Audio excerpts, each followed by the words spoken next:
আসসালামু আলাইকুম বন্ধুরা, শুরু করতেছি আল্লাহর অশেষ রহমতে।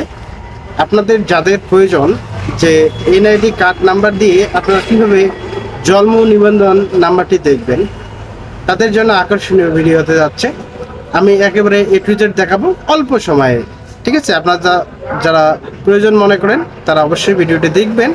দেখলে আপনাদের এই সমস্যাটা থেকে আপনারা সহজেই উত্তরণ হতে পারবেন, সেরকম একটা ভিডিও আমি করতে যাচ্ছি ইনশাআল্লাহ। তো তোমরা যারা নতুন অবশ্যই চ্যানেলটিকে সাবস্ক্রাইব করবা। প্রতিনিয়ত তোমাদের উপকার্থে আমি এই ভিডিওগুলো প্রোভাইড করে থাকি, চ্যানেলটিকে সাবস্ক্রাইব করবেন অবশ্যই।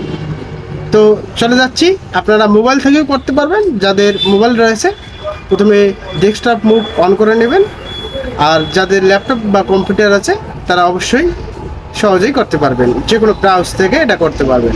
ঠিক আছে, তো আমরা স্ক্রিনে চলে যাচ্ছি। প্রিয় দর্শকবিন্দু, আসলে আমি আপনাদের সুবিধার্থে জানাচ্ছি যে NIDService.com, আপনারা যে কোনো ক্রমে অর্থাৎ গুগলে যদি লেখেন এনআইডি সার্ভিস, তাহলে এরকম একটা ওয়েবসাইট আপনারা পাবেন, সার্ভিস NID.gov.bd। এখানে যদি আপনারা ক্লিক করেন তাহলে এই যে বাংলাদেশ এনআইডি অ্যাপ্লিকেশন সিস্টেমের একটা ওয়েবসাইট পাবেন। এখানে আপনারা সর্বপ্রথম রেজিস্টার করবেন। তো রেজিস্টার করতে গেলে আপনাদেরকে কি করতে হবে, আপনাদের এনআইডি যে নাম্বারটা আছে এই নাম্বারটা দিতে হবে। এরপর আপনাদেরকে এখানে দিন মাস সিলেক্ট করতে হবে এবং বছর সিলেক্ট করতে হবে। এরপরে এখানে দেখো একটা ক্যাপচার কোড রয়েছে, এই ক্যাপচার কোডটা আপনাদেরকে কি বসাতে হবে। ঠিক আছে, ক্যাপচার কোড ভুল হলে কিন্তু হবে না। তো ক্যাপচার কোডটা অবশ্যই আপনাদেরকে সঠিক ব্যবহার করতে হবে। ঠিক আছে, এরপরে এখানে আছে দেখো আপনার অ্যাকাউন্ট ইতিমধ্যে রেজিস্টার করা হয়েছে এবং পাসওয়ার্ড দ্বারা সুরক্ষিত আছে। অ্যাকাউন্টটি আবারও রেজিস্টার করতে চাইলে বহাল বাটনে ক্লিক করুন। তো আমরা এখানে বহাল বাটনে ক্লিক করতেছি। এরপর বর্তমান ঠিকানা আমাদেরকে দিতে হবে। আমার ঠিকানা আমি দিচ্ছি, আপনারা অবশ্যই আপনাদের ঠিকানাটা এখানে প্রোভাইড করবেন। এরপরে আবার স্থায়ী ঠিকানা, এখানে স্থায়ী ঠিকানা দিবেন। আমিও স্থানীয় ঠিকানাটা এখানে দিয়ে দিচ্ছি। এরপর পরবর্তীতে ক্লিক করলাম। এখানে একটা মোবাইল নাম্বার থাকবে, যে মোবাইল নাম্বারটা যদি সচল থাকে তাহলে আপনারা ওটিপি পাঠাবেন। আবার যদি সচল না থাকে তাহলে কি যোগাযোগের তথ্য পরিবর্তন, এখানে যদি ক্লিক করেন তাহলে নতুন একটি সচল নাম্বার এখানে আপনারা দিতে পারবেন।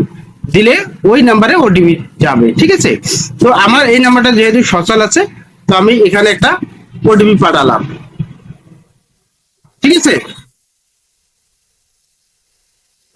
তো দেখো আমার ওটিপি কিন্তু এসে গেছে। আমি ওটিপিটা এখানে বসাই দেব। আপনাদের ওটিপি বিভিন্ন ধরনের, ওটিপি বিভিন্ন রকম হয়, সেক্ষেত্রে আপনারা যে ওটিপি পাবেন সেটাই এখানে দিয়ে পরবর্তীতে ক্লিক করলে এরকম একটা ইন্টারফেস চলে আসবে। এখানে আপনাদের যে একটা মোবাইল রয়েছে, এই স্মার্টফোন দিয়ে বা স্মার্টফোনের যে এনআইডি ওয়ালেট একটা অ্যাপ রয়েছে, এই অ্যাপটি কিন্তু আপনাদেরকে ডাউনলোড করতে হবে। এই অ্যাপটি যখন আপনারা ডাউনলোড করবেন, এখানে ক্লিক করলে এই স্ক্যানারটা আপনারা স্ক্যান করবেন। ঠিক আছে, তো আপনারা আপনাদের মোবাইল থেকে ফেস ভেরিফিকেশনটা করে নেবেন। ঠিক আছে, আমি ফেস ভেরিফিকেশনটা করে নিচ্ছি।